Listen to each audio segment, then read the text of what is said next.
Kritika pathology lab और Srishti holistic centre में modern facility उपलब्ध है। लैब में डेंगू इन्फेक्शन के ब्लड टेस्टिंग की अत्याधुनिक सुविधा है। सेंटर में pathology, microbiology, genetic test, hormone और पीसीआर टेस्ट किए जाते हैं। डेंगू फीवर वायरस फीवर होता है, सीबीसी कल्चर मेंटेन किया जाता है। एडवांस 4D सोनोग्राफी के अलावा जेनेटिक टेस्टिंग की भी सुविधा है। डेंगू की सोनोग्राफी होने पर पेट और छाती में पानी, लीवर में स्वेलिंग होती है।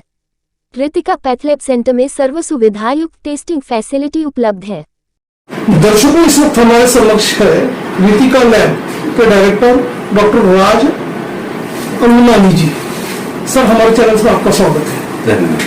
सर, हम आपसे ये जानना चाहेंगे कि अभी ये देखा गया कि जो डेंगू का जो प्रकोप है, वायरल इन्फेक्शंस, बैक्टीरियल इन्फेक्शंस काफी फैल रहा है, तो आप ये बताइए कि आपके लैब में किस प्रकार से टेस्टिंग होती है, क्या उसका अपना एक पैमाना है, उस बारे में बताइए। डेंगू फीवर होता है ना, ये वायरस के कारण होता है जी। और ये वायरस मॉस्किटो, उसको वेक्टर बोलते हैं, उसके थ्रू इंसानों में फैलता है, एक्सेप्ट करते हैं। इसमें टेस्ट जो होते हैं मेनली होता है वो ब्लड टेस्ट होता है, जिसमें हम NS1 करते हैं, IgM करते हैं, IgG करते हैं, साथ में CBC करते हैं। और जो हायर टेस्ट है इसका वो PCR होता है उसमें।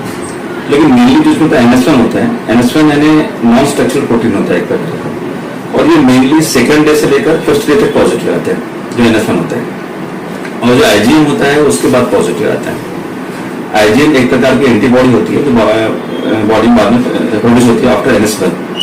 और उसके बाद जब पेशेंट ठीक हो जाता है या मान लो पुराना इन्फेक्शन है, उस केस में IgG की जाती है। तो ये फर्स्ट लाइन ऑफ टेस्ट होती है। साथ में CBC में देखते हैं कि उसमें CBC में TLC कम हो जाता है पेशेंट्स का, साथ साथ प्लेटलेट्स भी कम हो जाते हैं। तो कंबाइन करके साथ में जो पेशेंट के सिम्टम्स होते हैं इनमें, जैसे डेंगू फीवर में क्या होता है, ये वायरल फीवर है एक्चुअली।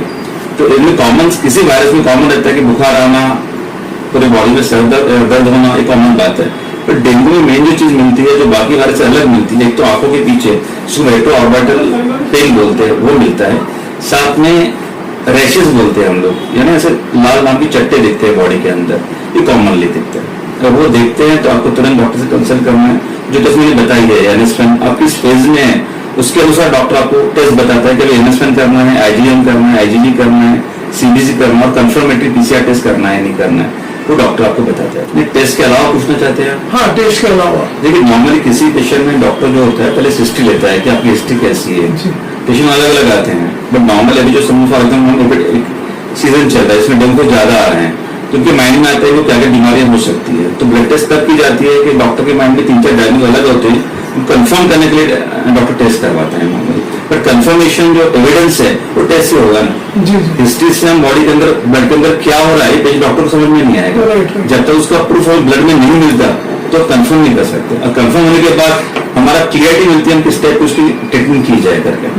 नहीं, ब्रेन में बाद में जाता है। इसमें मेन जो है सिम्टम अलग टाइप का है। इसमें हेडेक होता है काफी सारा, बट इसका मेन इशू होता है कि इसमें प्लेटलेट्स कम होते हैं। और जो प्लेटलेट्स होते हैं उनका मेन फंक्शन रहता है कि जो ब्लड की छोटी छोटी वेसल्स होती है ना, उनमें जो लीक होता है तो उसमें प्लग का काम करता है, जाके वहाँ बंद हो जाएगा, प्लग कर देगा। प्लेटलेट्स कम है उनका प्लगिंग कम हो जाता है, तो लीकेज रोक नहीं पाता है।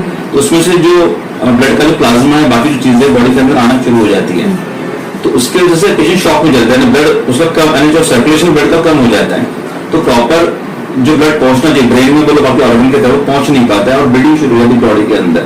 वो इसमें मेन डेंजर है। ब्रेन का बाद में, अगर ब्लीडिंग ब्रेन में होती है तो इनमें कोई बीमारी वो हो सकता है जी।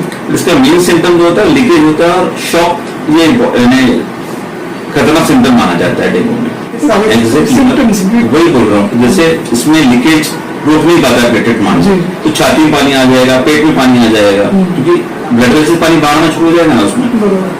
तो उसमें सोनोग्राफी करते हैं, देखते हैं, उसमें बाकी टेस्ट भी करते हैं। जैसे वायरस जो होता है ना, ये बैक्टीरिया और से छोटा होता है, यानी लिविंग और नॉन लिविंग, जिंदा और मरने के बीच की कड़ी, छोटी सी कड़ी रहती है। तो इनका लिमिटेड लाइफ स्पैन होता है, तो बॉडी में आता है और लिवर या बाकी जगह जो बाकी सेल्स है अलग अलग सेल्स में जाके मल्टीप्लाई होता है, तो लिवर में सूजन आती है इस चक्कर से, और 7-8 दिन बाद चले जाता है। तो उसमें बाकी टेस्ट भी इम्पोर्टेंट रहती है, जैसे SGOT हो गया, SGPT हो गया, जो लिवर के एंजाइम्स है वो भी इसमें इम्पोर्टेंट हो जाते हैं। वो बहुत जल्दी यही हो जाता है। उसमें प्रोटोकॉल थे, उसमें PCR टेस्ट था जो हम कोरोना में करते थे, तो उसका एक साइकिल होता है करने का, उस टाइम वर्कलोड बहुत ज्यादा था। अगर आप देखिए कोरोना का जब पेशेंट कम है तो हम 3 महीने में 3-4 महीने रिपोर्ट हो जाता है कोरोना। टेस्टिंग सभी प्रकार की होती है मेरे यहाँ, मतलब starting CBC simple blood test से लेकर पीसीआर है, माइक्रोबायोलॉजी है, कल्चर है, सभी टाइप टेस्ट इसमें होती है। अपने ब्रांचेस भी है अलग अलग जगह। तो पीसीआर जो आपने जैसे कोरोना में देखा ना, पीसीआर की टेक्निक हाईएस्ट टेक्नोलॉजी है, जिसमें एग्जैक्टली डायग्नोसिस होता है। उसमें क्या होता है, कोई भी चीज लगी वो मेनली डीएनए से आरएनए से बनी होती है। तो बेसिक आप सुना होगा डीएनए, सबने सुना है जब पढ़ाई करते हैं।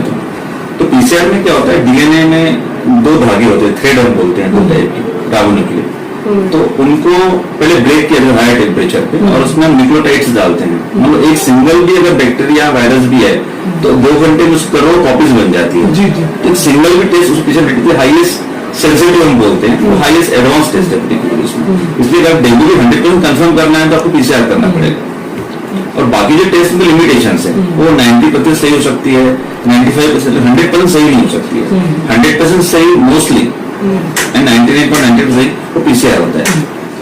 हमारे यहाँ सेकेंडरी लेवल और कुछ टर्शियरी लेवल के है, जैसे नॉर्मल एक बेसिक लैब में होता है, उसमें बायोकेमिस्ट्री और हेमेटोलॉजी तो बेसिक टेस्ट होती है। उसके बाद में हिस्टोपैथोलॉजी, माइक्रोबायोलॉजी आता है, उसके हायर जो पीसीआर टेस्ट होती है।